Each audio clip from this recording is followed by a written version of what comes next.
I didn't realize it at the time. That's when the primal mindset was born. That's when the primal mindset was born. That's when the primal mindset was born. And this is the Primal Mindset podcast coming to you from the studios on Long Island, New York, available on Spotify, YouTube, and of course, ngbn.tv, a men's network focusing on mental health for the midlife man. I am your host, Chris Fontana, founder of Go Primal, creator of the Primal Mindset Partnership, an 8-week course where I work with you one-on-one. You learn to rise up, reset, be the best for the people that need you most. Just head to goprimalusa.com, go to the coaching section, book a free discovery call with me. Let's set you up with my plan. Use Rise Up 15. You get a 15% discount, not only on the partnership, but the whole website, the apparel. So wear that confidence to perform your best.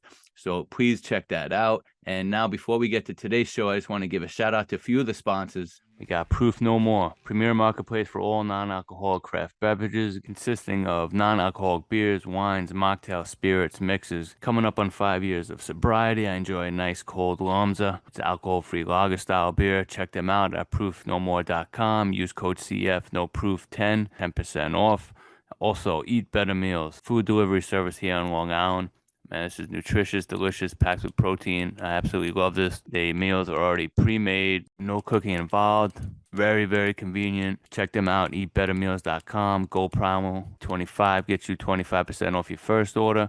Go Primal 10% after that. So check them out. All right, let's get to today's show. I have a next guest is an amazing person, Danielle Aime, who uses an unorthodox approach to helping people by using her psychic abilities to kind of read people and figure some stuff out for them, which I was a little skeptical, but watch to see as she kind of reads me a little bit. So here we go. What's up, Danielle? What's up? It's good to talk to you again. Yeah. We had a good conversation a few days ago, I think, right? It was just last week. Yeah. And it was really out of the blue, and we randomly connected. And well, actually, it was through Ian Hill. Yeah.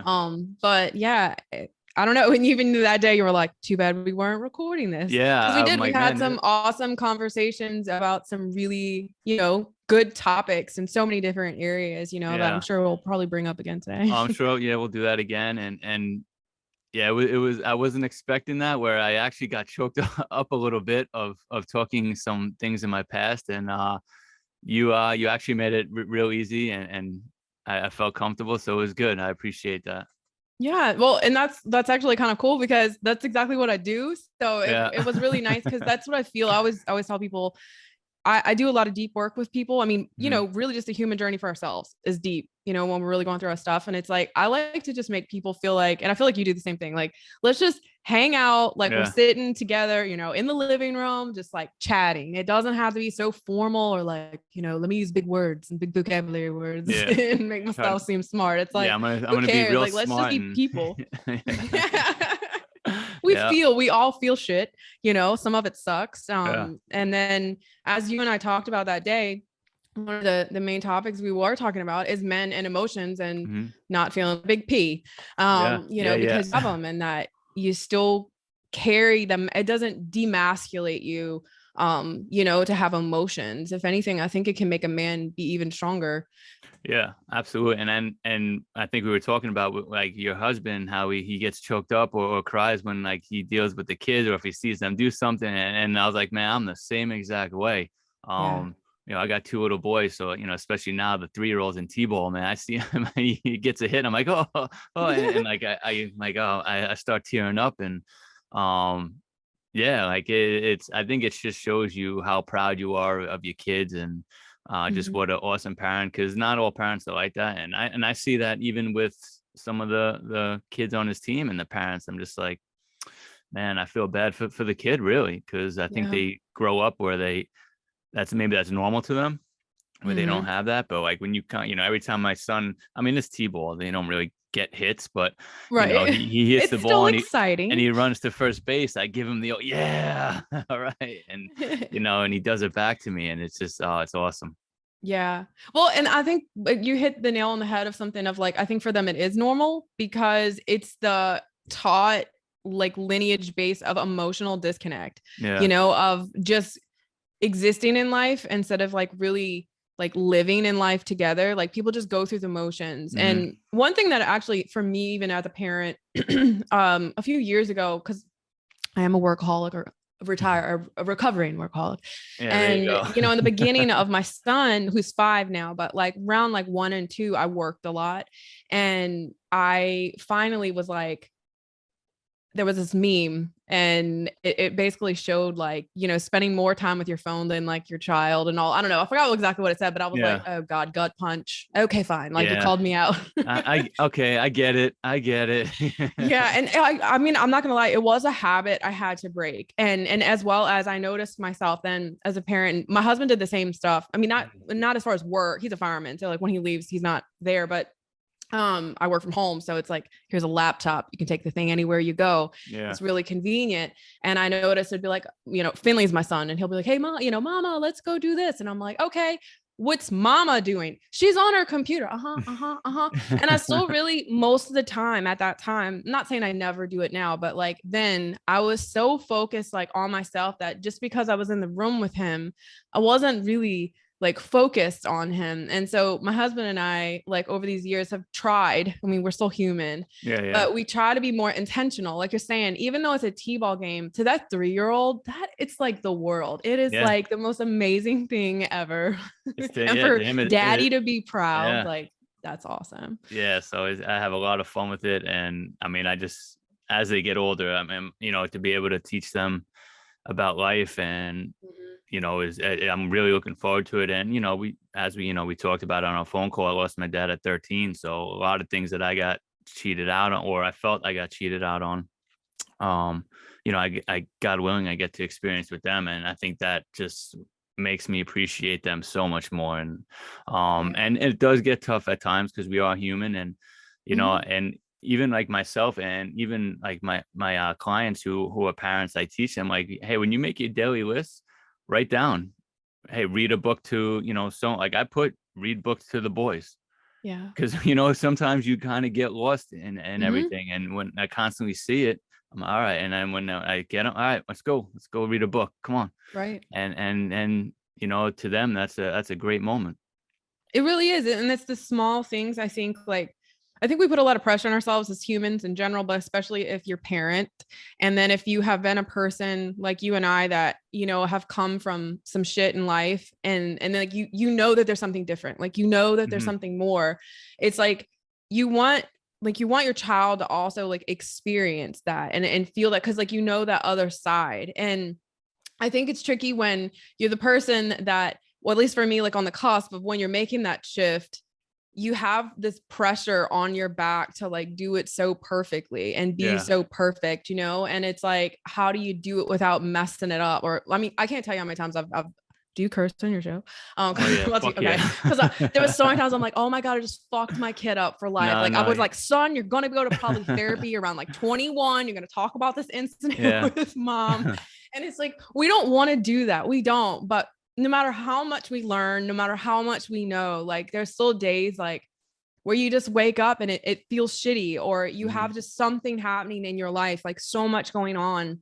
And I know that there's a Susan out there that's like, you could still breathe, that's right. But there are times where there's like all kinds of stuff going on. Like in my life, I have a shift working husband that sometimes can be gone up to 96 hours straight. Yeah. Like last year, my dad was dying. I had my brother-in-law just died. My mom got sick in a hurricane, was coming to hit Louisiana all at the same time. I had a 4-year-old, a 2-year-old, and needless to say, mom was losing her shit because I was emotional, drowning. And I knelt down in the laundry room and I cried in the dark. And here comes my 2-year-old, like, mama, they're empathetic. It's interesting. Children are interesting, but she kind of like looks at me like, you okay? And I'm like, mama's cry too. I'm like, yeah. And then it's like, you're going to get me some milk. And I'm like, all right. Yeah. And that's when I'm like, their life just keeps going on no matter what's happening for us. And I think it helps you so much because it kind of like puts things into perspective. Like, all right, my world just came crashing down, in a way. And here my kid comes and I kind of like, I know for me in certain situations like that, like everything just kind of like goes away. I'm like, all right, man, let's go. Let's go do something, or let's do this. I want to go ride your bike, and just like everything is. It's like a healthy distraction. Yeah, absolutely. You know, like opposed to an unhealthy one, they are a healthy distraction where it's benefiting them so great. That's what my husband told me over and over and over and over again. Like when my dad was dying, was like, Danielle, focus on the living, focus on them, focus on those kids. Like they need you, regardless of what's going on, they need you. And I'm like, all right, you know, and I would take a deep breath, walk away, come back. And I'm like, all right, you're right. And like you said, like watch them ride their bike or whatever. And it made it so much better. And even that, like going back to the whole like man thing is, so like my husband was an infantry war vet from the Marine Corps. And like when I first met him, we actually make our wedding anniversary is Wednesday. We make 9 years. Congrats. But we've been together 13. And so here's a little backstory. We actually went to marriage counseling before we got married. Because we didn't have like the Cinderella story relationship, because I had past trauma.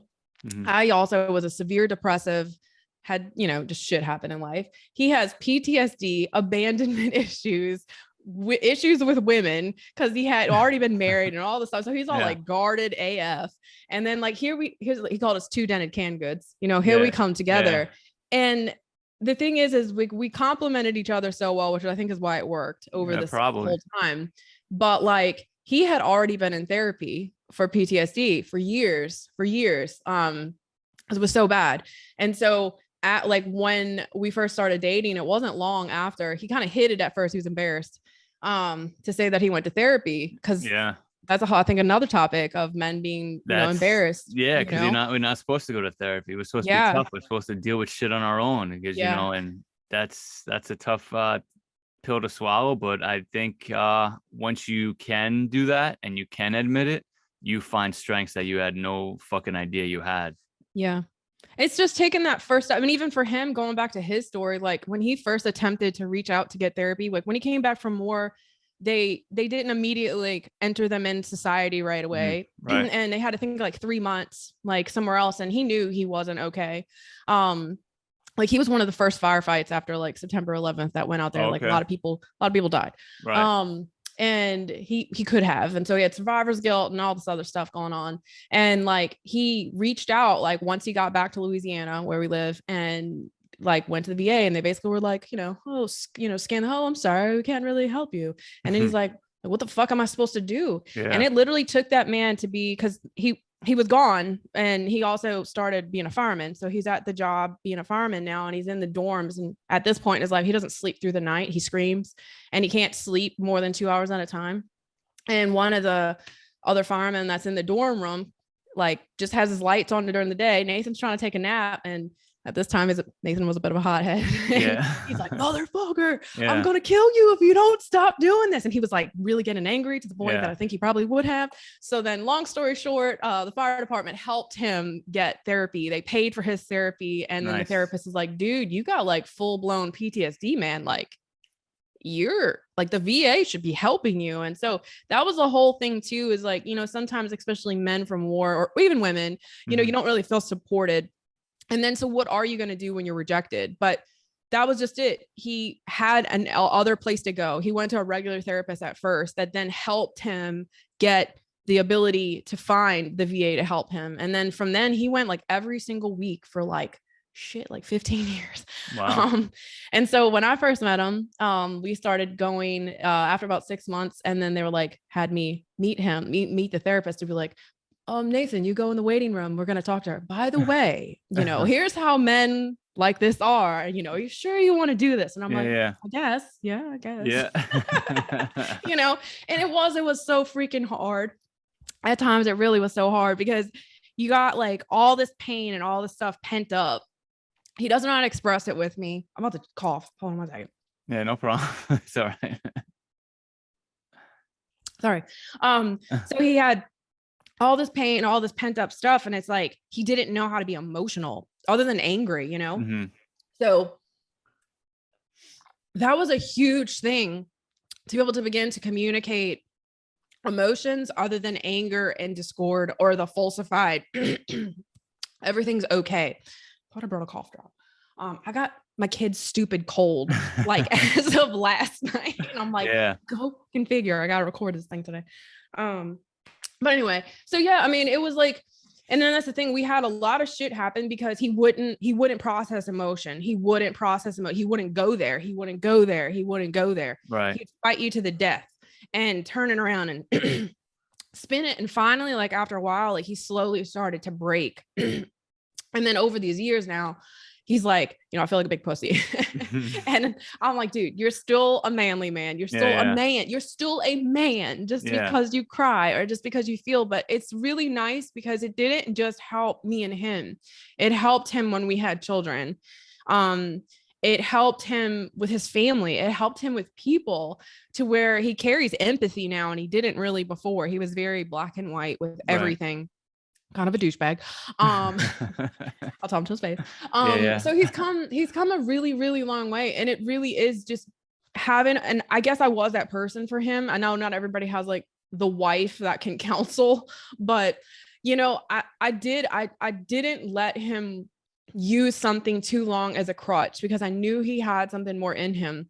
And I was willing to stand up to him. Like when he did certain things, like for a while, I think everything's needed to help us get to the next step. Like, for example, when he did finally get into the VA, they also sent him to the psychiatrist and he calls the legal drug dealer. And they put him on stuff to sleep. They put him on Xanax to calm the anxiety because it was hellaciously bad. Yeah. And they put him on Zoloft for the depression being so bad. And so it helped him. It helped him finally like take that pressure off his chest. But then after a while, you know, I'm noticing him popping Xanax like Skittles, and I'm like, "Whoa, buddy!" Yeah, those I'm like, dangerous. I'm like, oh, and I still vividly remember this. We were in the bathroom, like brushing teeth or something. He took like another one, and I was like, Nathan, I was like, how many did you take today? And then, you know, he's like, I got a high tolerance. You know, they just build up. I'm like, no, I don't disagree with that, but you know, here we are right now. What are you going to do 2 years from now? What are you going to take 23 of them? Yeah. I'm like, you're going to kill your organs in your body. And so he hated that. He was not, by the way, people, when you bring up stuff to them, they're not going to be like, thank you so much for this information about myself. I am going to be so receptive. They're not. Yeah. No, we definitely, I had my battles with addiction. So yeah, we do not act like that at all. No. So at first it was again, we did not have Cinderella stories a lot. Yeah. But it's like there was a part of me that knew, like I had boundaries, I have limits. So it wasn't like it was a free for all or something, but I knew he wasn't going to be like okay with it. But that moment, it wasn't receptive initially. I don't even remember if it was like a week or so. He finally sat down with me and he's like, because he was literally taking 7 Xanax a day. Wow. And he's like, all right, this is what I'm going to do. He's like, I know I can't just stop taking them, because that's also not good for the body to just cold turkey do it. So he's like, I'm gonna go now from 7 to 6.5. And then from there, take a half, dwindle a half to it. And he did. And it took a while before he was able to get to the point that he had nothing and he hated it because then he couldn't sleep. Yeah. And he had a fight with he had to sit with himself and face himself more, you know? So then it was years after that, you know, it was another stage of us having to talk about feelings, you know, not just the things that you want to talk. And by the way, you know, I'm not the only person. I wasn't like, you know, princess on the throne here. I was doing the same thing for myself.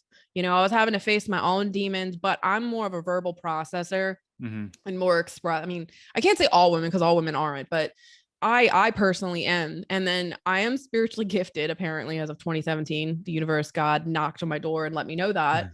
And with I want to find out more about that, by the way. Yeah, I will totally. I might even be able to do it for you. So what has helped me with Nathan all these years is he's been like my first client as far as like what I was able to do for someone, or I basically am able to be the microphone and the mirror to a person, because I don't heal anybody. I don't fix anybody. We can only do that for ourselves, no matter what somebody's gifts are, talents, or, you know, whatever the fuck's going on in the back. Yeah. But because he's not able still, like even after his brother died, his older brother like asked him questions and he's like, I don't know what to tell him that I feel. He's like, can you tell me how I feel so I can tell him? And so I just blah, blah, blah, you know, let it come out. And he's like, that is how I feel. He's like, all right, good. I can tell him that, you know? So I can take suppression and I can take these feelings. So what I was able to do for Nathan is like, when he was 3, he has 2 older brothers and they all were abandoned. And like, basically the birth mom of them pulled up to a cousin of hers that didn't have any children. And she said, you're either going to take these kids or I'm bringing them to the foster home because like I don't want them anymore. Wow. And so that's how his like first instance of true rejection began. Yeah. And then his adoptive parents did the best that they could with what they had, what they knew, what they could handle, came from their own trauma. But they weren't really around because they were working, trying to support 3 boys. But at the same time, because of his mom, his adoptive mom was physically abused, drunk dad, etc. She kind of had, you know, trouble dealing with certain things. So sometimes, you know, they had that too as children. So that was a whole nother trauma without getting into detail for that. Yeah. Not that you would ever listen to this, but yeah. So anyway, it's like trauma off of trauma. So you got this little boy that has always stayed inside of the man's body. Like the little boy doesn't go away. And so what I help men do especially is honor the little boy that's still inside. So you kind of become the big brother or sometimes the father, the nurturer, or even the version of yourself that little boy needed a long time ago to say like, you're worthy, you're lovable, you're enough, like you're wanted. And because he, in his world, wanted so badly to feel like he had a family. So once, and all 3 of them did the same thing. It was really crazy. Like they all graduated. As soon as they graduated, like got married, got in the military, and then not long after got divorced. Like all of them did the same thing. And it's like but Nathan's marriage lasted a lot longer than theirs because he tried to force it to work. Yeah. Like, I'm going to make this work. I'm going to make this happen. I'm going to do, because he's a very ambitious man. He doesn't like to quit. Right. And, you know, but at the same time, he never was really seeing himself in the mirror. You know, it's like I tell women, I'm like, there's a lot of differences between putting your mascara on and in the mirror versus looking at yourself in the mirror. It's very different and it can be very uncomfortable. And so for him, I constantly, like, he would bring up stuff, and then I was able to feel like where stuff came from. And then so when I was able to validate an emotion and a feeling or a pain and connect it to the source, connect it to the little boy because of what I'm able to feel from people, I then was able to reciprocate that out, and he would get quiet. And then we would go further. And then he usually still didn't say much. But then you would have the tear. Yeah. And the tear. And that's when I was like, oh, like, I think we're like starting to make progress. And this was years ago. And then as years went on, like, he started to talk more to me only, nobody else. I finally, because won his trust over after all that time. But yeah, it was just a really long process. But I'm now really proud of him because over the years, he now is so comfortable. Okay. He's like 80% comfortable with his vulnerability. That, you know, he's had some men that he toured with that he's still there. There's a brotherhood that cannot be like that. I can never match that. I know that they will always come before me, and I respect that. And there's these men that still call him up. Like it was yesterday, and there's been some that's in some bad off places, like even just a couple months ago. And because of what he's learned for himself, and because of just years ago, we visited a friend of his, and who was really, I think, on the verge of probably really soon was gonna not be here anymore. And I just said, Nathan, I was like, you just got to let him know that you're in pain. Just tell him you're in pain. Like, tell him that you know what it's like to hurt. And he's like, why? I'm like, he needs to know he's not alone. He's like, he knows that. I'm like, no, he doesn't. He just sees the external of your world. He doesn't understand your internal. And we were in the car. I sat in the back seat. He sat in the front seat with his friend who was showing us around.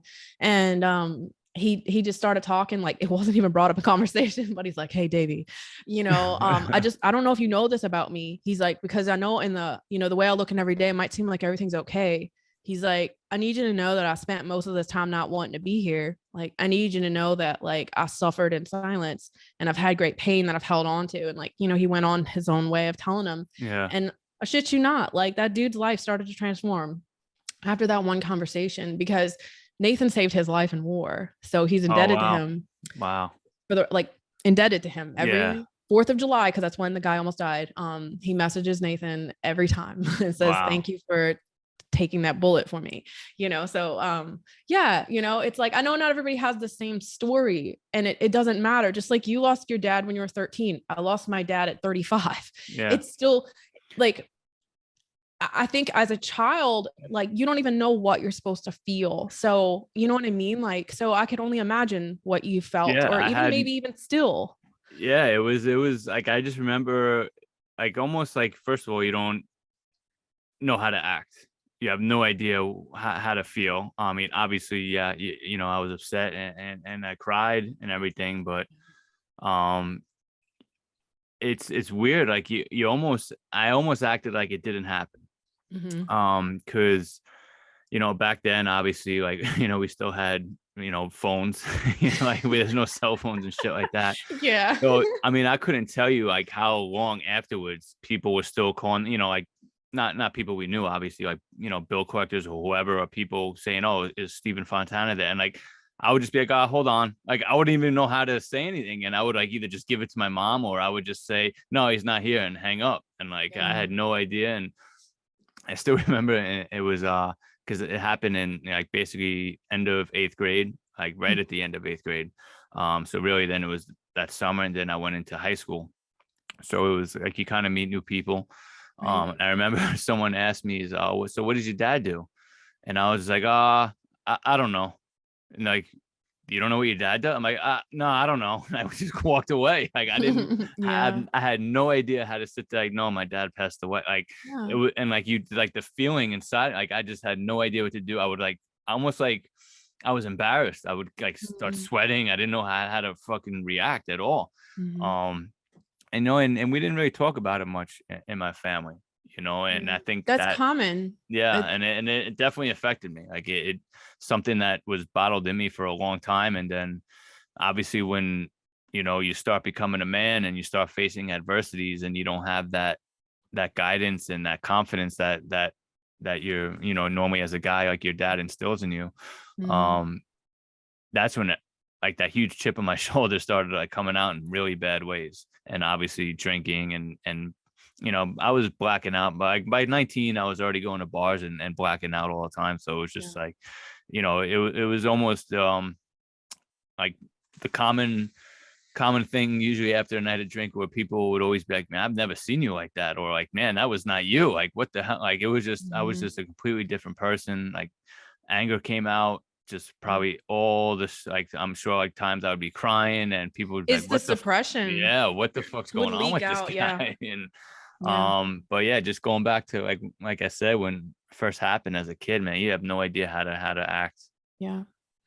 Well, So yeah. And if the thing is like a lot of people, and I don't disagree with it because as Nathan says, he calls it the pussification of America. yeah, But he's got a or his point. He's got a point. so and I don't so that's just it. And that's what makes like what I do a little tricky sometimes because what I'm not saying when I say like I do emotions and feelings, I'm not like everybody gets first place trophy. So Right, like, right, right, oh, right, let's right. tit nitty about everything. No, Yeah, I think sometimes you gotta suck it the fuck up and go yeah, like do it, you know? yeah.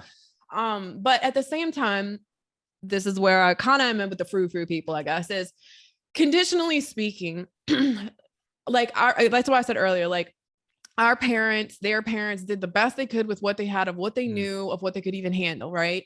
And as most people's families, not all, because occasionally I meet a few people, it's like, no, my family was very open. I'm like, well, you're a rare unicorn, you know, yeah, like that's awesome. But most people like big, huge emotions.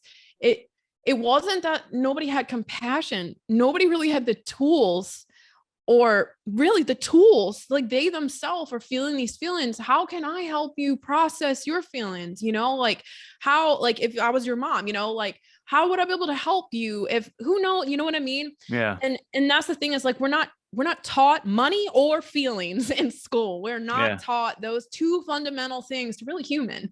yeah, They don't teach us that, you know. If anything, it's more of, you know, make sure you use your manners, make sure you hmm, say this, mind yourself. And if anything, mask yourself, mask yourself, yeah, mask yourself, yeah, mask yourself. And as a man, oh, you better suck it the fuck up. Cause if not, you know, you you know, you can't provide or you yeah, can't do this or you can't do this, especially if you had a dad or any kind of male figure that could have been hit or had the father figure to him that basically looked at him if he cried and told him to like, you know, stop, you yeah, wussy or whatever. I mean, the reality it still happens today. yeah, And so now what, like, you've given your kids the most beautiful gift at all, even if you don't think you're perfect at it, is having empathy as a man. I think is one of the most fundamental, crucial things in this world.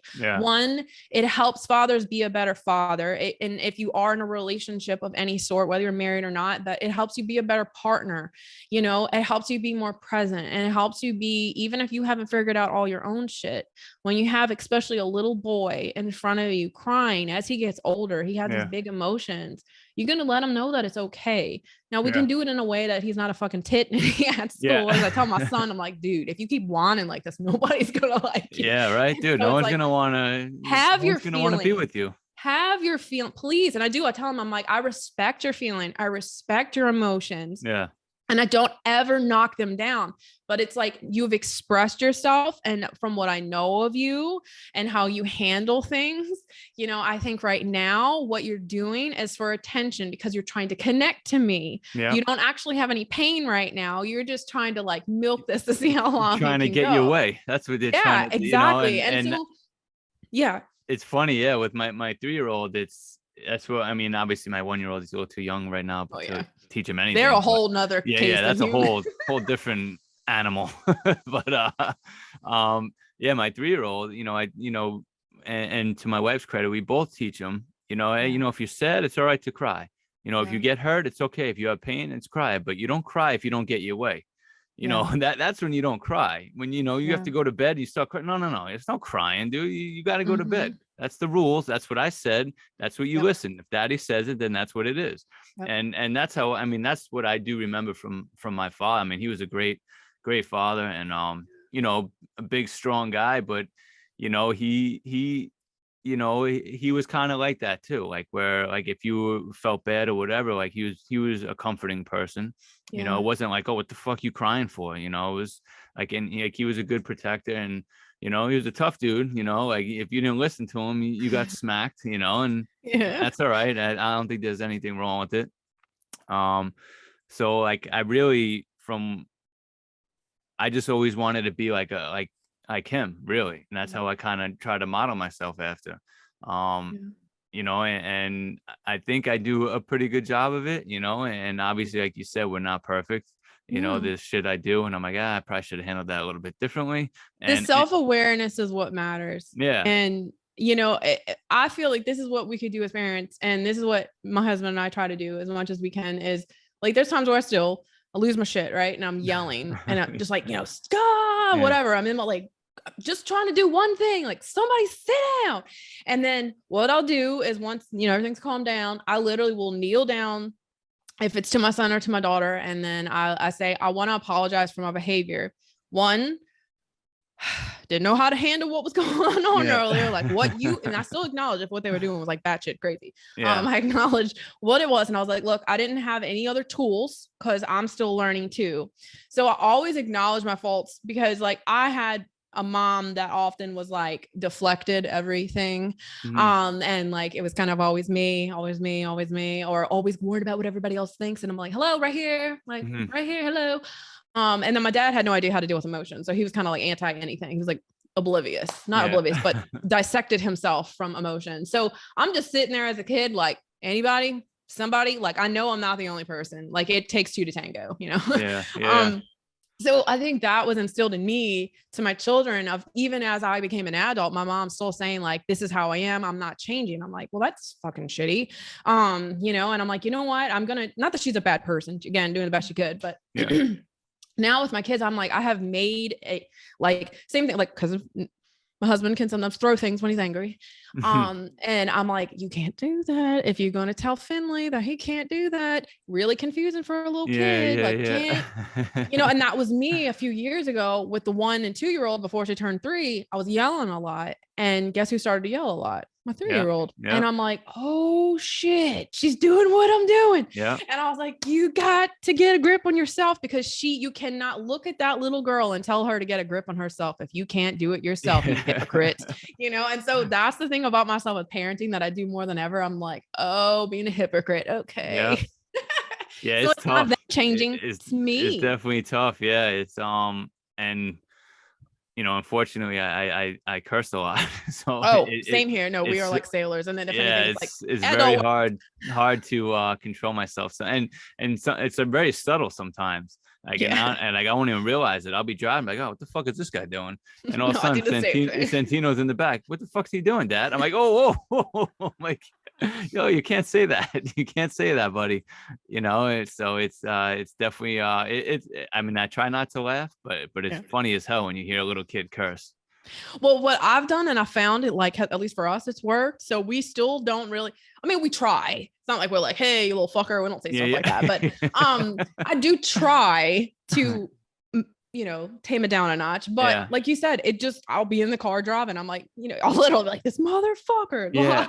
And then, but now I'm always like, adult word. And then to where Finley's like, well, when am I going to be able to say those? And I was like, maybe when you're like a teenager. So we'll talk about it. He's like, okay, so when I'm a teenager, like, is that high school? I'm like, yeah. He's like, so I can do it then. I'm like, we'll talk about it. He's like, okay. So like we've done it so much of like, these are adult words. This is like, I think the other day he said, God damn it or something. Yeah. And I was like, hey, that's an adult word. He's like, oh, adult word. All right, got it, Mom. Like, so I don't make like, oh, how dare you say that? Yeah. But yeah, like when he was little, he would just say stuff and I'm like, okay, dropped a F-bomb. Wonder where he got that from. Yeah, it's funny, but it's you try not to laugh, but so I have no idea.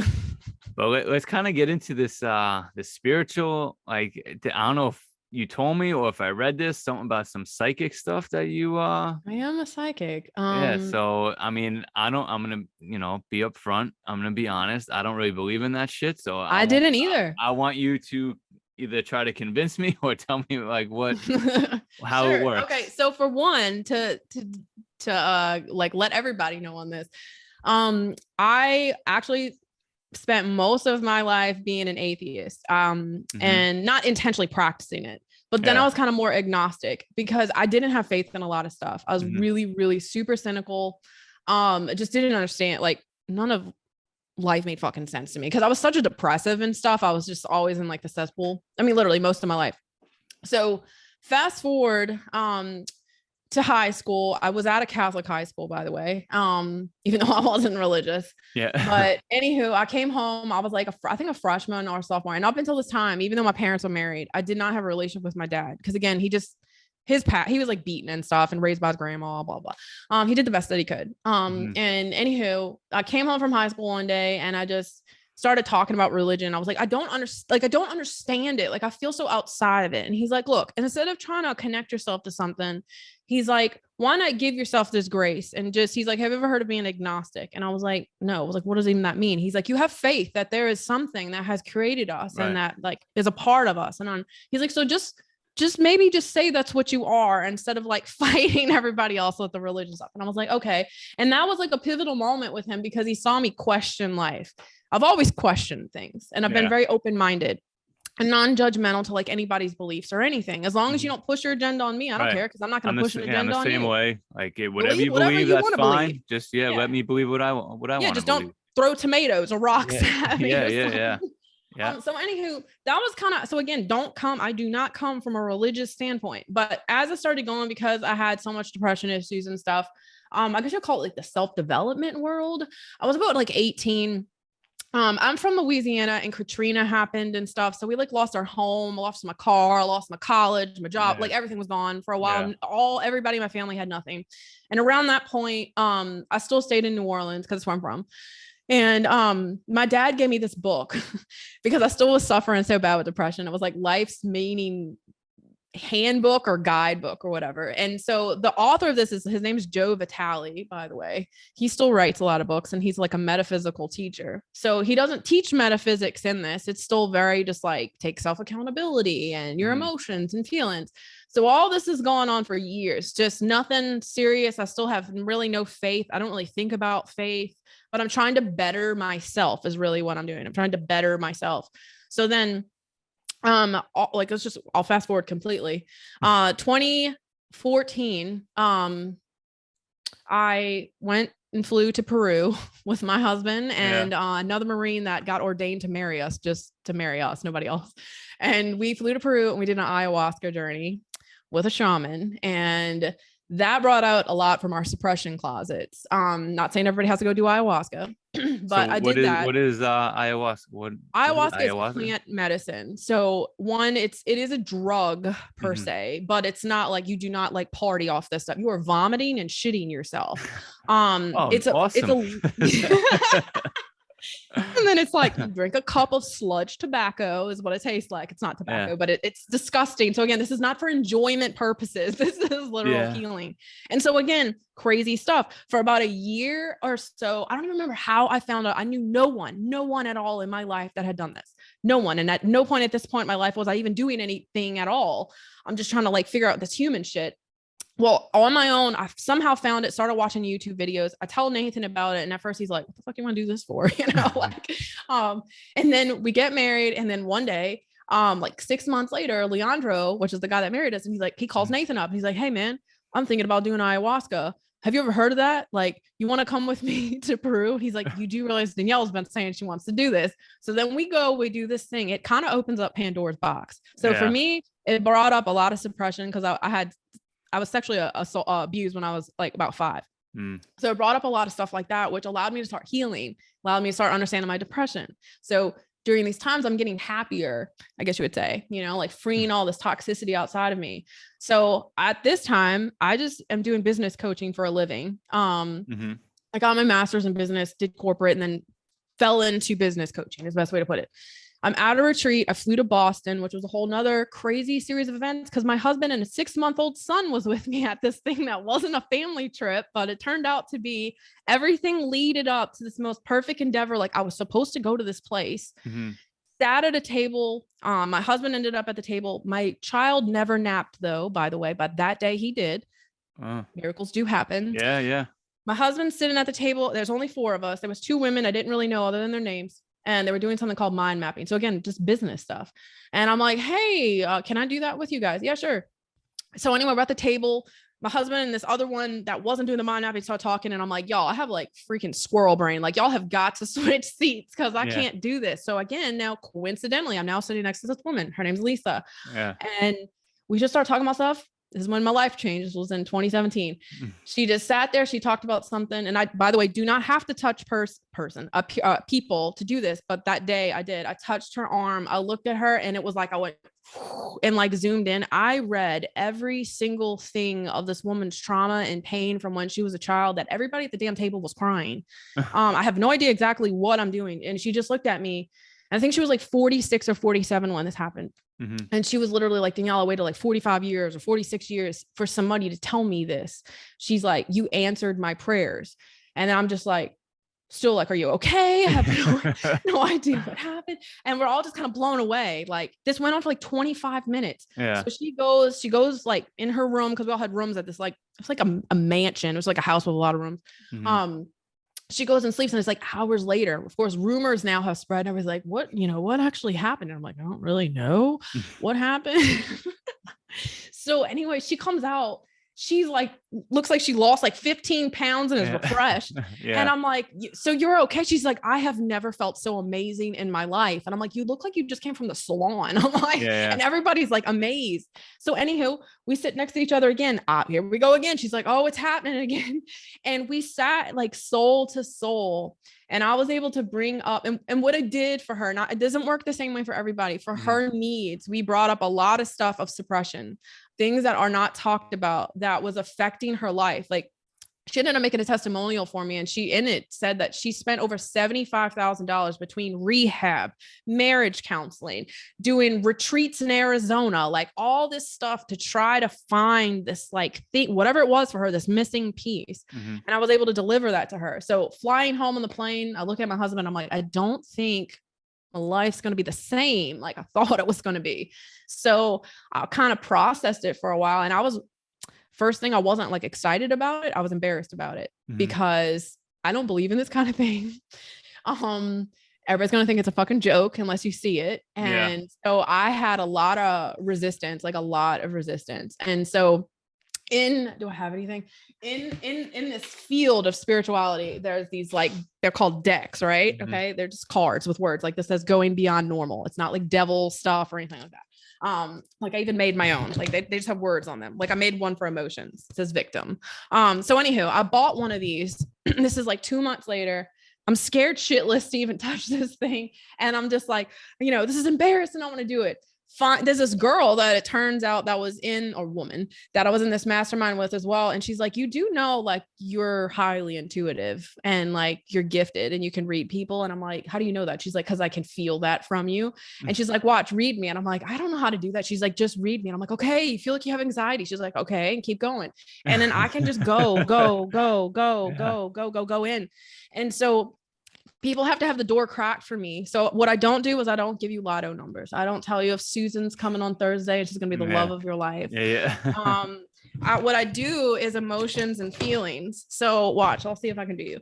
But you got to give me like a little crack, just a little crack. Not going to do anything. I feel like you already trust me though, in a way. Yeah, I do. I think I gave you some information about me already, right? Where it was that open enough for you or yeah.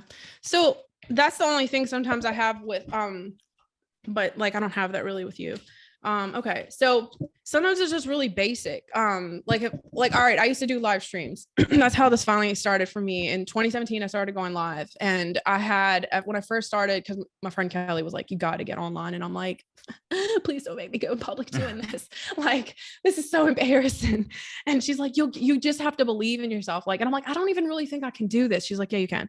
So the more and more I did it, I realized like I do inner child, the little person inside. I do suppressed emotions. I often unknowingly, by the way, like I don't know when I'm doing it, can be telepathic.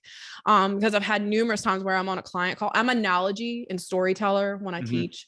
And so I'll be like, you'll be sitting on the bench and there's like a freaking swan that just goes by and you're just gonna like, damn it, like this is it. And then she literally looked at me like, Danielle, it happened yesterday. And I'm like, oh, like I didn't know, like, sorry, like I have no idea. Or there's times where I'm with a client and I'm like, we're doing the dark stuff. And I'm like, man, it's like, you're like trapped in a dungeon. And it's like, you don't really know what you want to feel, or like, you're really quiet. And then face turned white. And she looks at me, she's like, I've never told anybody this other than my parents, but she's like, wherever she's from, and without disclosing any information, she lived in a place that the religious organization she was in, like this like daycare or whatever she went to, was a cult. And they actually tortured, hung, and murdered a child in the basement of the church. Wow. So apparently sometimes I can pick that up. Or sometimes I'll read people, and I've had somebody like stepmom that passed on, like wants to deliver a message. Or one of my long-term clients, her daughter died of cystic fibrosis when she was 20.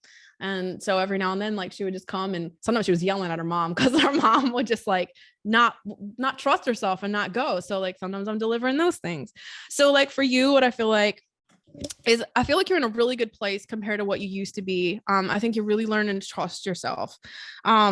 You're more full of light than I think you've ever been in your life. Like I think there's been a period that there was, and sometimes I feel emotions too. So I'll cry, suppress emotions. Because I'm starting to get emotional.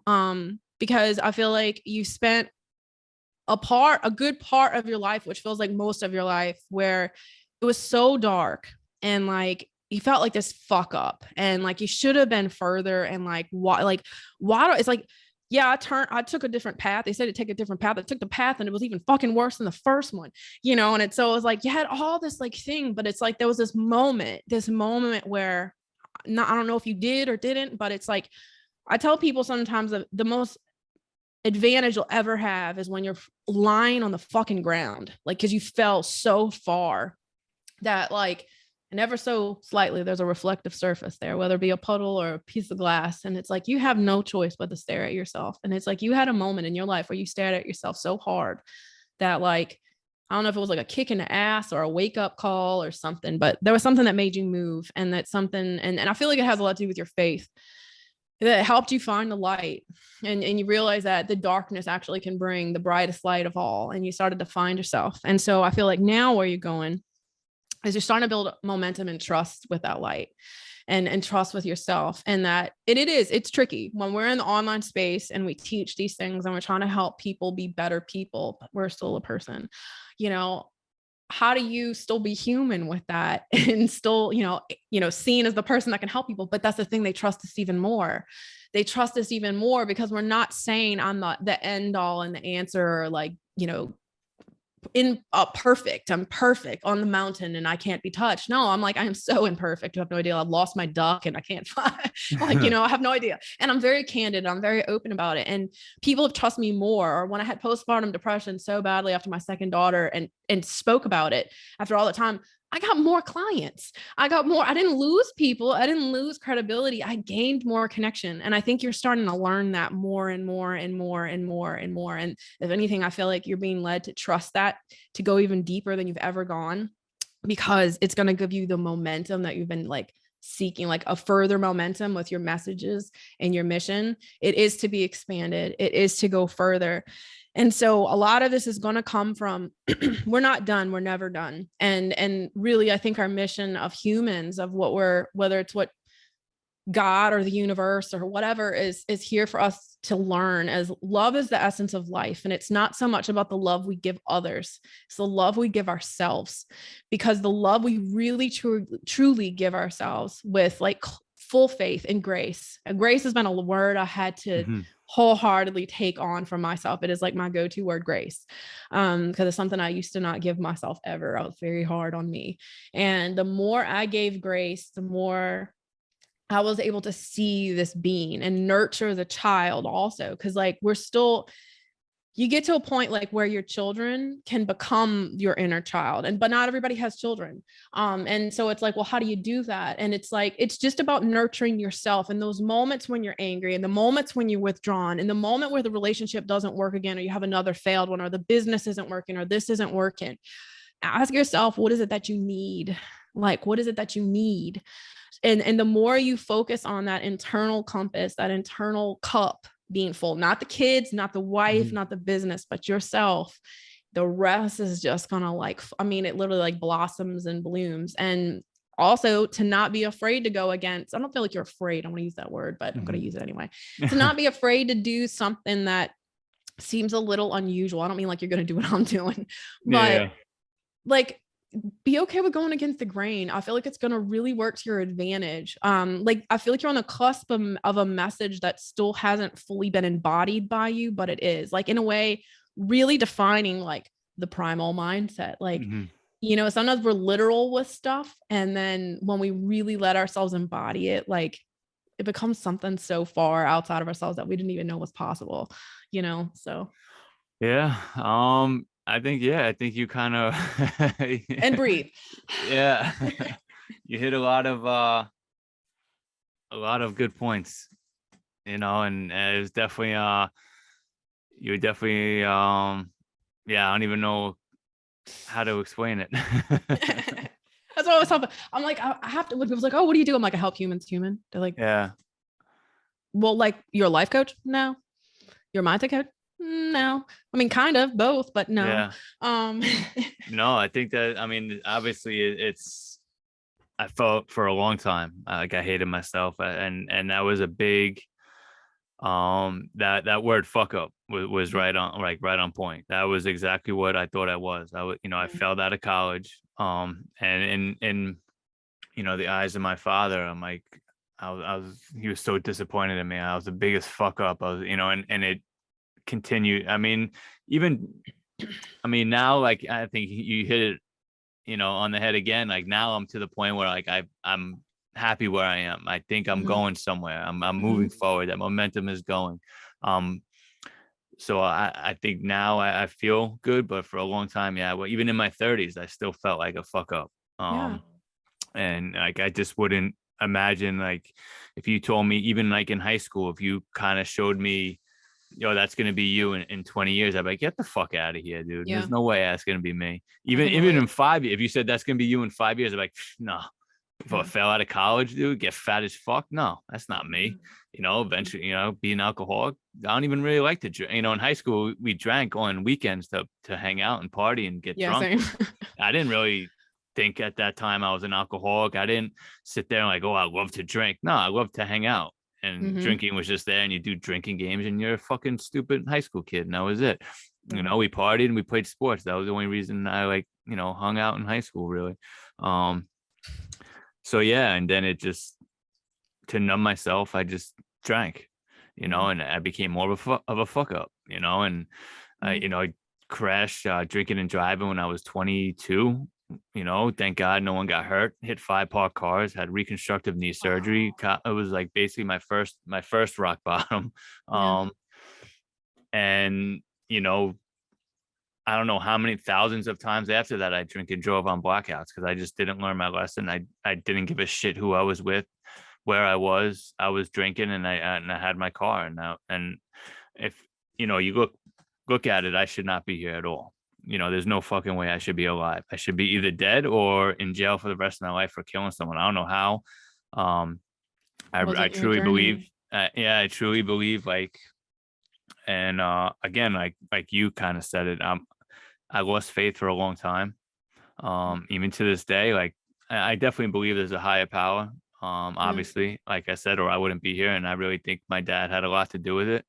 And I think he kept me alive to show me, like, look at all that shit you fucking went through, and you're here now, dude. You like, because me, I lost confidence for a long. Confidence was a big thing for me, you know, and I didn't have it, you know, and he instilled that as us as kids. He always used to say, man, you can do anything you put your mind to, man. You can do anything you want, you know, even if I was, hey, I want to play shortstop for the Yankees. All right, you know, work hard. You know, you can do it if you want. No dream is too big. Yeah. So, dream that dream. You know, I lost that when he passed, you know, and I had no confidence. And as I got older, when your confidence is supposed to grow, mine, you know, diminished to absolutely nothing.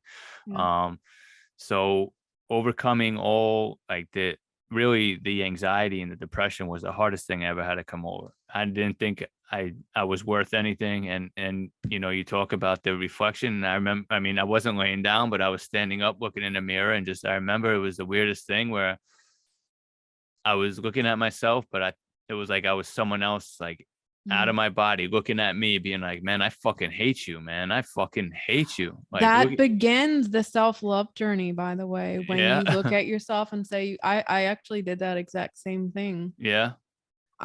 I couldn't initially look at I didn't even know mirror work was a thing, by the way. Apparently it's called mirror work, but not what I did. I did apparently like fuck yourself over work, but I looked at myself in the mirror, and the very first time I just was like, I didn't even want to look. And then the next time I looked, I kept staring and staring. And I was like, I fucking hate you. And I mean, I went off, like, but that's really the opening of everything. You begin to free yourself from it, because it's different than the subliminal everyday, like, I'm a fuck up, or go fucking figure this happening. And like, you know, here comes a black cloud. Cause that's what I always say. Here comes a black cloud following me everywhere I go. Look, it's going to rain today. But it is, I mean, it's those pivotal moments. And I would do it. I mean, I felt like in like my early 20s, or even like when I was at college, I remember I mean, you're drunk, I look at myself and, like, kind of like you said, like, man, I fucking hate you. Look at you, like, blah, blah, blah. But like the time that I remember that really sticks out, and maybe you were right, maybe that was like the beginning of my journey, is, you know, I was in close to 30 years old, maybe. And at that point, you know, you're a full grown man. You know, should have been on my way to having a family, and this or that, or whatever the hell. And like I said, I would not think I would be living in a studio basement apartment by myself, you know. And like, that is a very powerful thing when you actually look at yourself and have that hatred, and actually feel that hatred, not just being like, you suck. No, I mean, you felt it. It was a different animal at that point. And that's a powerful why right there. When you get that. And that was, like, it was just, I had enough. You know, they always say sick and tired of being sick and tired. And, you know, maybe, I don't know if it was at the exact, I mean, I know the exact moment when I call it, you know, when the Primal Mindset was born. It was when I had a really bad panic attack in the gym on the treadmill for like 5 minutes, fucking hit the button. I'm like, man, I can't do this shit. Cause I mean, I went through many years of not knowing it was anxiety, and I'm kind of fast forwarding it to when I found out it was anxiety. And I was going to a therapist, but I was still having these attacks where I'm like, man, I can't fucking do this, man. At 300 pounds, I'm like, I need to lose weight. I need to get back in shape. I need to do that. And I remember going home crying, driving home to the gym crying. And I think it was at that point where I'm like, you know what, man, fuck this. I ran 5 minutes. I'm running 6 minutes tomorrow, man. Like, that's it. No more of this shit. Like, and then, that's when I say the primal mindset was born, because I was like, no matter what happened, I was just going to keep going. I was going to develop that short memory. I don't give a fuck what happened the day before. It was, I wake up today, I go today. And sure enough, like, everything just started slowly getting better, and I slowly started gaining confidence and like overcoming the anxiety. I say, and to this day, and it's, I know alcoholism and sobriety is not easy, and I don't want to diminish it at all, but for me personally, overcoming that anxiety was the hardest thing I ever had to do. It was a mental torture. And it put me into a depression, because I couldn't stop feeling that way. I couldn't stop having these attacks. I didn't know what it was for 10 years. I didn't know what the fuck it was. I just thought I was gonna die. I was gonna die every day. I'm like, oh, today's the day. Oh, today's the day. Because that's what it feels like. It does. It really does. It's horrible. And anyone that had it knows it. And I don't wish it on my worst enemy. And to overcome that, that's where I feel like, man, my dad kept me alive. He's like, man, I wanted to show you have the fucking confidence to be a good man. You have the confidence to fucking keep going. Like, look at what you just overcame. And then 8 years later, when I finally was able to get sober, that training of the mind and that confidence that I got from that kicked in. And I was like, same thing with the rooms. They always preach, one day at a time. So I'm like, oh, I remember that shit. I wake up today, go today. So I just don't drink today. That's it. Like, I just kind of kept going with that. And sure enough, that's when everything kind of came together. That's when I really got the fucking confidence. That's when I shed the last 20 to 30 pounds that I needed to overall lose 100 pounds. 4 or 5 months after I got sober, I found out my wife was pregnant, So it was like, all that shit does, like, it's not a coincidence, No, it's not. And to kind of talk about what you were saying about, like, I'm on that, like, I feel like I'm on that the precipice of really you are turning into something amazing. And really what I'm doing right now is out of my comfort zone. I'm not comfortable, or now I'm getting more comfortable, but I think we talked about before, like, I don't even like to fucking talk, and now I have a podcast, and now with the NGBN network, which we will probably end up talking about in a little bit, we have a virtual men's conference where I'm going to be a speaker. Like, I never would have fucking thought that in like, ever would have thought that, and I want to be able to help men gain the confidence through overcoming adversities, to show that you can do it, to trust your instincts, and help them to develop these little things where you can stay consistent every day with everything, and have that mindset to just keep fucking going no matter what. And that's going to be my topic on when we do the virtual conference. So right there, that's definitely out of my comfort zone, but I think that's on the cusp of really reaching people and being like, man, I like this guy. I can relate to this guy. And remember what I said, the more vulnerable you are, you won't lose credibility. You're going to gain it. People want humans. They want to know they're not alone. And what better way is you literally came from the darkness and you found your light, Yeah. So. And I think I'm relatable to people, where they like, if they see that, like, man, if this guy can fucking do it, I can do it. And I don't even like to, not that I don't like to, but I don't call the mindset coaching, I call it mindset partnership, because I'm going to be with you. I love that. I'm going to be with you. It's it's an 8-week course, but I can keep going with you if you need, but I want to be with you every step of the way, because I have been there. So I know what it's like, and I want to be your partner. I want to be your fucking teammate, because when you have that, and I'm sure your husband can relate to that. And when you have someone that has your back, man, it makes a world of a difference. Fucking the sky's the limit, and that's what, that's what's kind of on the horizon for me. So I think you were a little spot on with that one. Well, just keep in mind, you're right on time. Tell yourself, I'm not too late, because there is no right time to do anything. That's society. Right. That's society. Yeah. You're right on time. Because of my past, I'm so grateful for the relatability and the stories that I'll have with the men that I'll encounter, because of the trust that will automatically build up, because there's a whole different story having somebody, it's like not all, but like going to a general therapist is beneficial, but not always life-changing for everyone. And it's not always enough to help in all areas of our lives. And the reason why I find that I've heard from others, as well as my own personal experience, because I've been to many in the past, is like you sit down with them and then it's like they don't have any freaking clue what you're dealing with. Like I've literally encountered people in my life that have no idea, like even what depression is. Like, you know, Pomeranian had me of like, yeah, but what is it? I'm like, you've never been depressed. Like I started being depressed at 5. Like you've never been depressed. And it's like, I was like, how does people not be depressed? I thought everybody was depressed. You know, like you don't have relatability. So like every struggle and every pain of everything makes you so connectable. Like, and I'm open about it. Like I was molested when I was a child. Like I had because of that, like my depression started. Then my mom I became like emotionally abandoned in a way because I've always been an intuitive child, but I didn't know this. So everybody always thought I was like able to handle my stuff. I was this like little kid, like left with grief and all this stuff that I like just like kept inside. Oh, Danielle figured out. Danielle's okay. Danielle's like, oh, she's like older for her age. She's okay. So like, I never really got to be a kid when I was a kid. So I was like, for the longest time, like totally like very doomy, gloomy, you know, it was my mom used to call me, my dad called me puss face. So it was like really joyful and triumphant, everyone, you know, but like at the same time, like I get depression, I get anxiety, I get panic attacks, I get wanting to kill yourself, I get trying to kill yourself, I get trying to do things to sabotage your life. Like I know, and not, I'm like proud of it, but I tried to become an addict and my body like did not let me become an addict. So then I was angry because I failed at becoming an addict.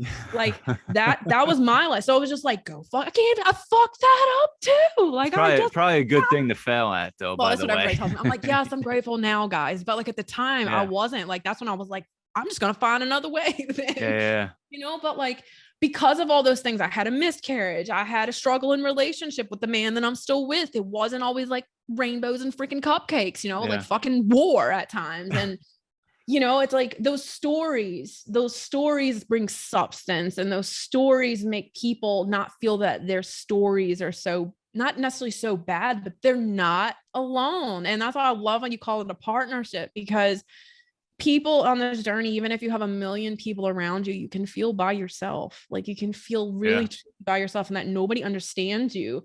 Or but if I talk about it this way, you know, like people might be this. So what I started to do since 2017, I started talking not loud, well, sometimes louder because I am loud. But I really started talking about stuff that people would be like, holy shit, like not in a bad way, but they would be like, holy shit, I can't believe you just said this. Like, wow.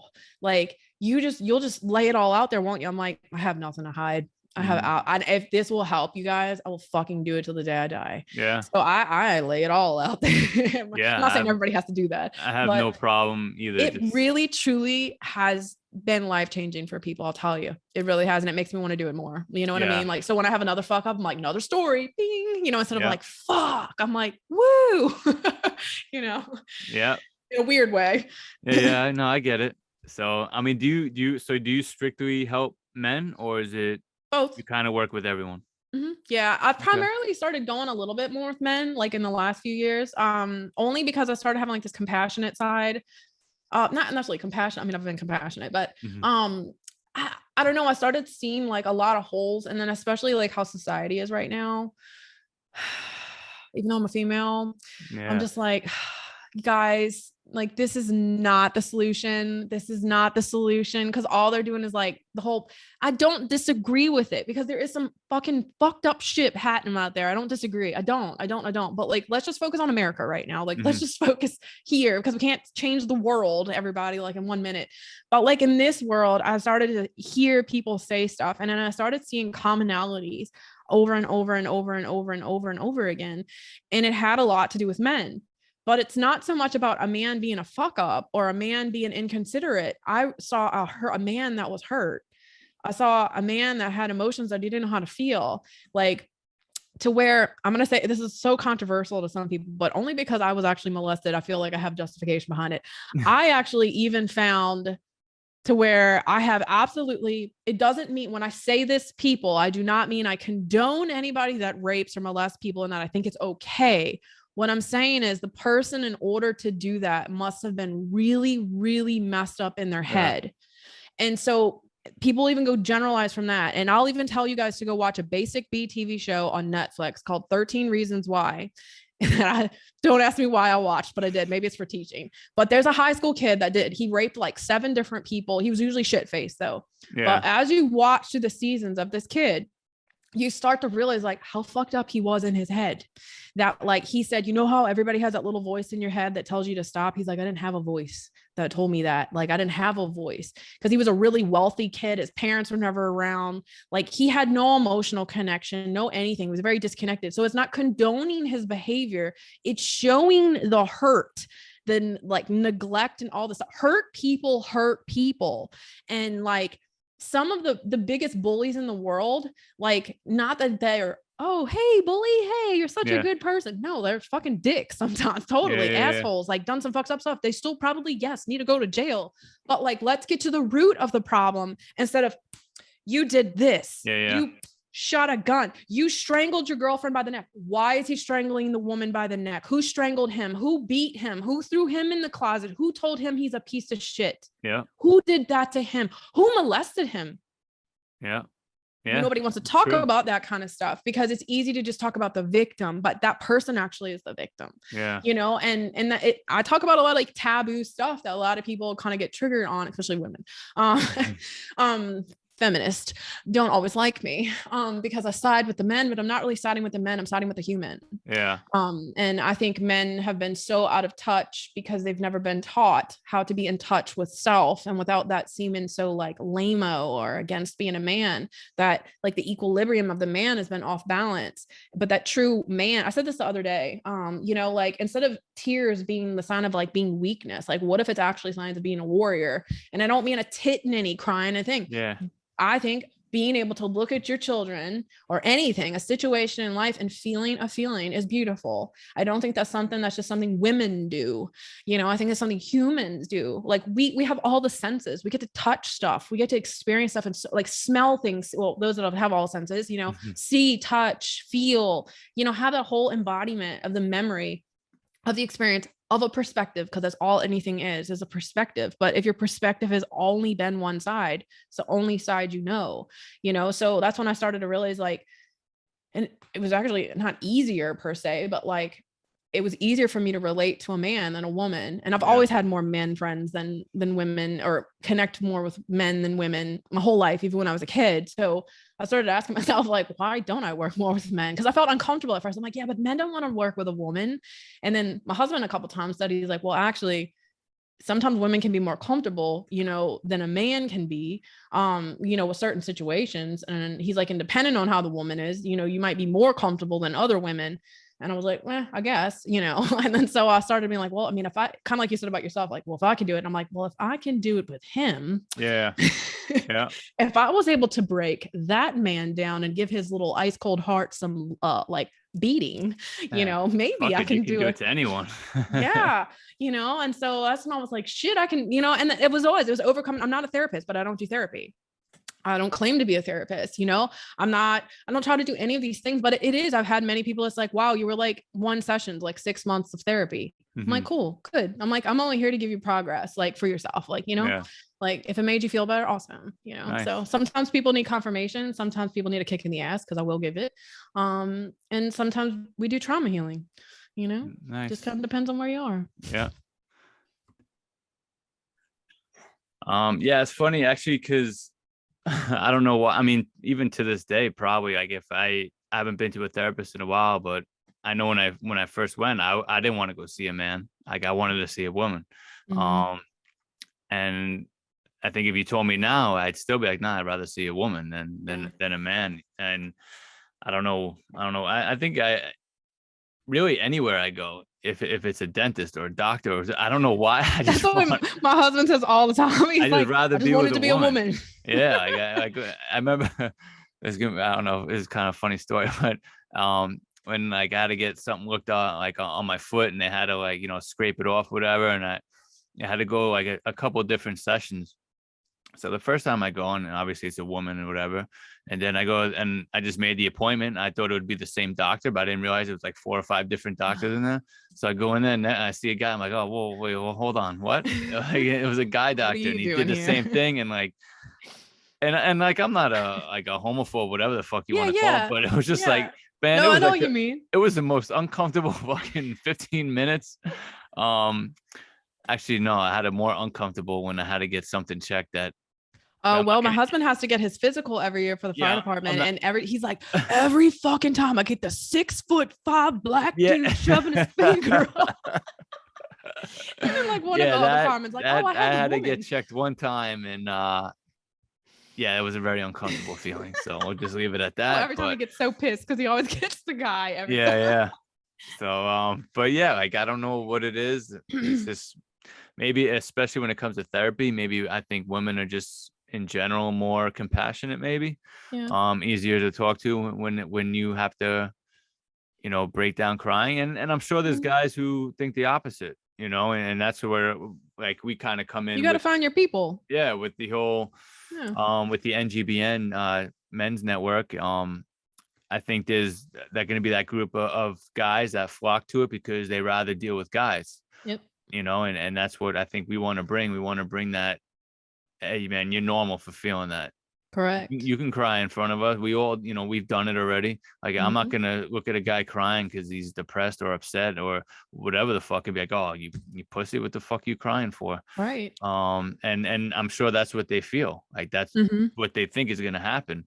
So that's like hopefully the message that we want to bring to people is like, yo, you're completely normal, man. Like Totally. get And that in fact, encouraged. yeah, like come on, man. And and I kind of mentioned it a little bit before, but with the men's virtual conference, that's what we hope to bring, where like it's just a group of people coming together and learn from our panel of speakers that, and this is a group. And I had a podcast earlier with Ian Hill, who is the founder of NGBN. And, we talked about all that, how we developed such a sense of like, camaraderie and community within ourselves, that people are going to see that, and that's what's they're going to come and want to be a part of that.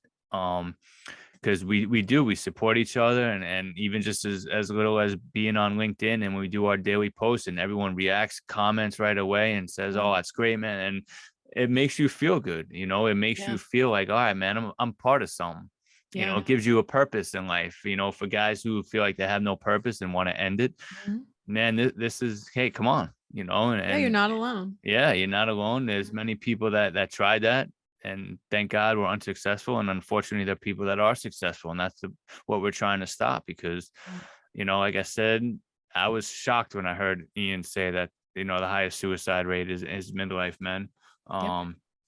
So I know. Again, like you were right on. I feel like I'm definitely on.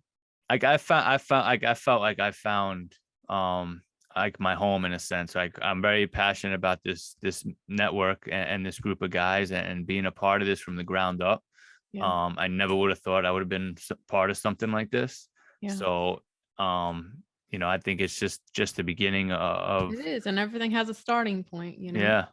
So, and I always say, like, I want to build an empire for my boys. So hopefully this is the start of it. And I'm glad you kind of linked up with Ian as well. So I don't know. Very random also, but we like clicked well. What are you gonna have anything to do with the NGBN? I'm actually any capacity this week gonna talk to Ian about that. Okay. Because after so just randomly connected with him from LinkedIn, like he saw one of my posts and then we became connections. And then I actually at first thought he was going to be like a lot of the other messages that get like, oh, hey, love your smile. Or the other ones is like, ask a question and pitch. Yeah, So at first yeah. I was like, and I even said that, I was like, so this is what I do. If you really want to know what I do, like if you're actually interested. So I did. And some people I can tell when they don't read it because they just like, oh, hey, look, oh, here's my thing if you want to come to it. Well, he genuinely like answered back. And then we had a conversation.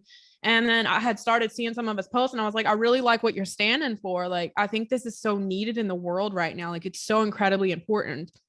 And often like kind of not necessarily put to the side, but it's not really, you don't really hear most people screaming from the rooftops about the men. No, It's usually about what has happened to a woman, or whatever. So, I don't know. I think it's really important. And so after you and I actually spoke last week, cause I had he told me to connect, like look at some of the shows and like see if anybody connected with, and like you were one, and I was like, I don't know how it's gonna go, or like I didn't know how you guys are gonna be because like here I am a female and I'm like, hey, but like I don't know, I'm really passionate about this too with you guys. Like like it has so much meaning to me, like really, so I can't even describe it, like how much like I would back all of you and everything you're doing, because like it's a movement to be made, and it's literally like screaming from the rooftops right now with everything that's going on, is proving how much it's needed, how much men's like emotional well-being, men's mental health is so imperative and has been so forgotten and so thrown under the rugs. Like I hate this term, absolutely hate this term, but it's like to normalize it, like to normalize emotions in men, like just to like let everybody, like, hey, everybody, we just have emotions. Cool. We got this whole wheel of them. We shouldn't get attached to really any of them. Let's just feel them, be them. Yeah. Sometimes you might need to learn how to do that. You can come see me. But yeah, no, I'm really, I plan on reaching out to Ian. I have it on my calendar actually to talk to him, be like, how can I get more involved? If I can get more involved or whatever. Yeah. Yeah, I mean, there's definitely, I mean, we have one woman already, and then like I know they were looking for, I mean, not that this would be up your alley, but I know they want like dating and relationship kind of coaches and stuff like that. So we really, I mean, you don't have to be a man to be a part of the network.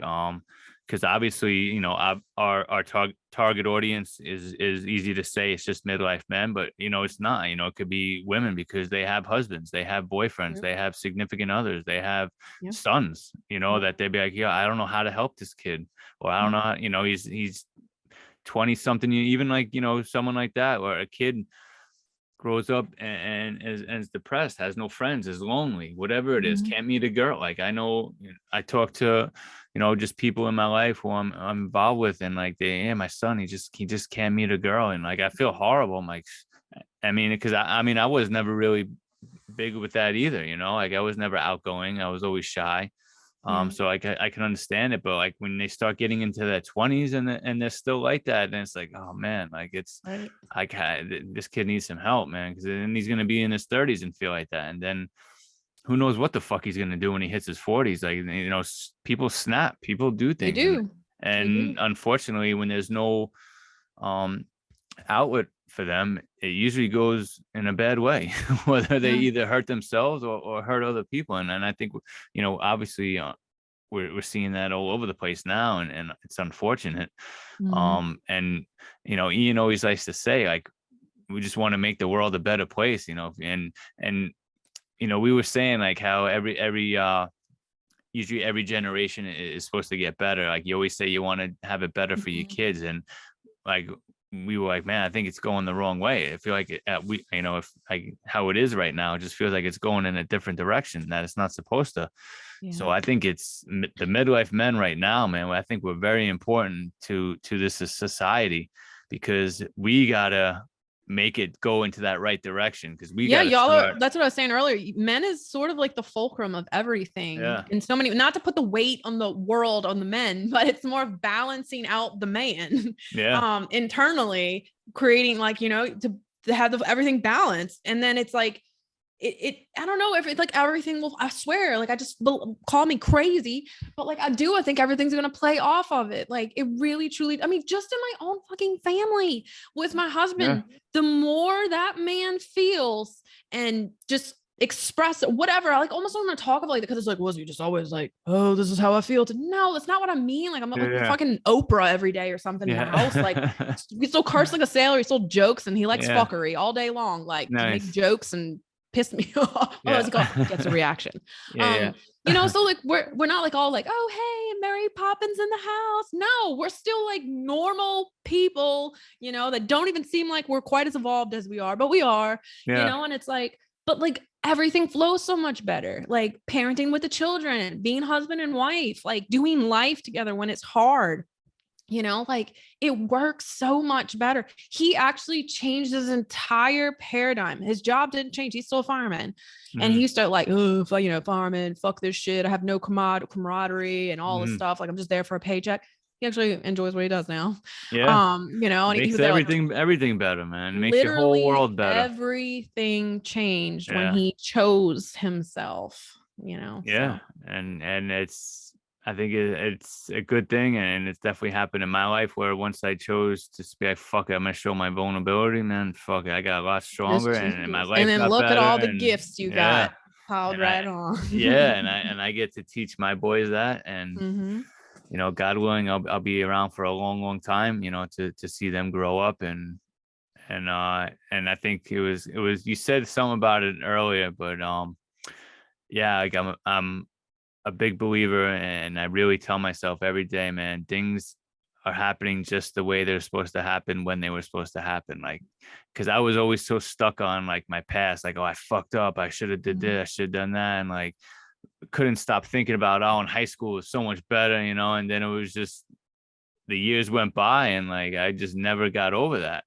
And then it was, you know, so it turns out like what helps me is like I don't fucking regret anything in the past anymore. You know, I mean, obviously there's some things you might not want a trophy over or a billboard. I mean, I regret how I treated some people, you know, and like I did have a first marriage that didn't last, and alcohol played a part in that. And so, you know, I try not to have any regrets, because I just tell myself you did the best that you could. Everything happened the way it was supposed to happen, and if anything changed, maybe my boys aren't here, you know. And that's what I just look at them and be like, yeah, fuck it, I don't give a shit what happened in the past. Look where I am right now, and if anything changed, maybe these boys aren't here with me, and like they just make everything just so much better. I think it's awesome. I really do. I feel like you're in new beginnings. Like just a perspective. There was this woman, it's like it's a spiritual industry, but Hay House Publishing, and her name was Louise Hay. And I think she was like 50, like early 50s, that she created this business. And it was like, not like this, nothing. She was a nobody, nothing. And she died at 97. So from 50 to like, I think around 90, maybe 94. If somebody's like, oh, it was 94. Somewhere in her 90s is when she died. So from all of her 50s, all of her 60s, all of her 70s, all of her 80s, and some of her 90s, so almost 50 years, she lived a whole nother life. And that her Hay House Publishing is still going on today, like still today. So it's never too late. It's always right on time, because see it as the school of life. And if you want to see yourself as the teacher of it, if you're one of the teachers of the school of life, which you're one of the teachers of the school of life, you were just doing all your education to be like, you know, really good at what you do.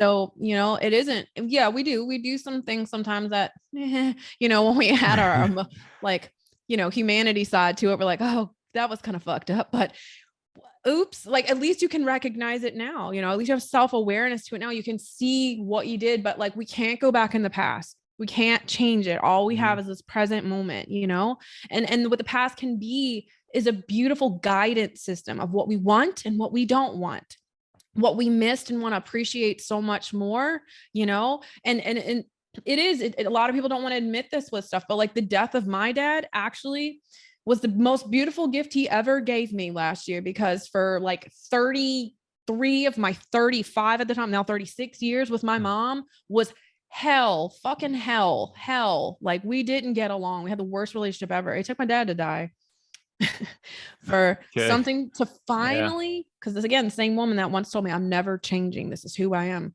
That goes, I'm working on myself every day to become a better person. And I'm like, hot damn, it's about fucking time. But it's awesome. I finally, after all this time, I finally have like really great, healthy relationship with my mom. Yeah, it's So good. I mean, it's funny how, I mean, obviously death, it can go one of two ways. It can really you can. humble people and be Yeah. like, fuck, man, I need to really change myself, or I need to really get going in life, or I Yeah. need to treat people better, or whatever the fuck it is. Yeah. Or, you know, I can go the other way. So I'm glad it went the right way with you guys. Me too. Me too. Yeah.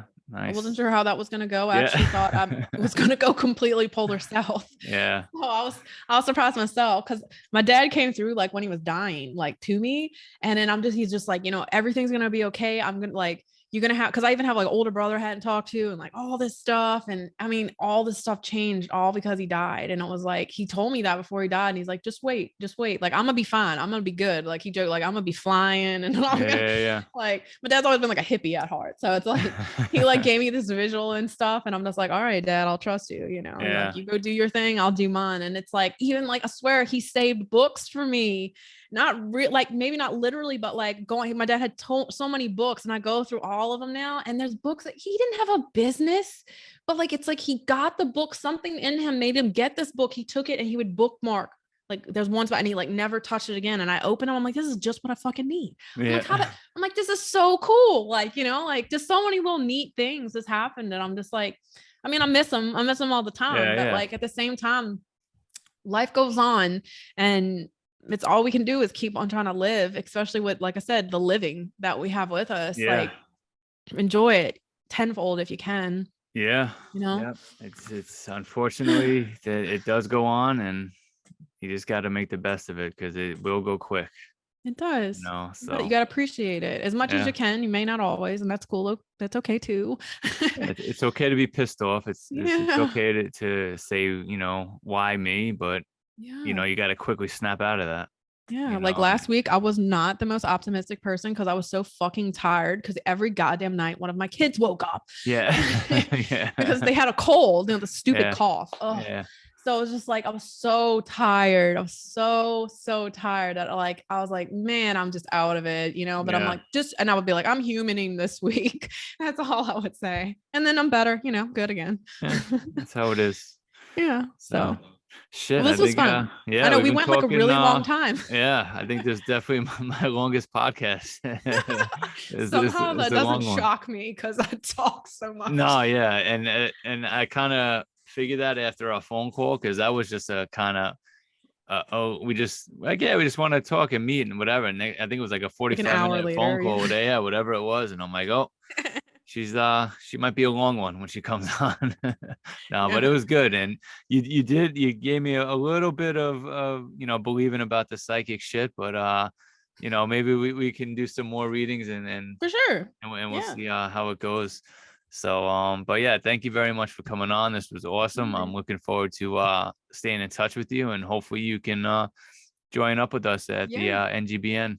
Yeah, definitely. I'm definitely looking into it. So nice. I'll see you guys around on something in the network. Yeah, definitely. And we'll stay in touch. All right, awesome. All right, I will talk to you soon. Okay, bye. All right.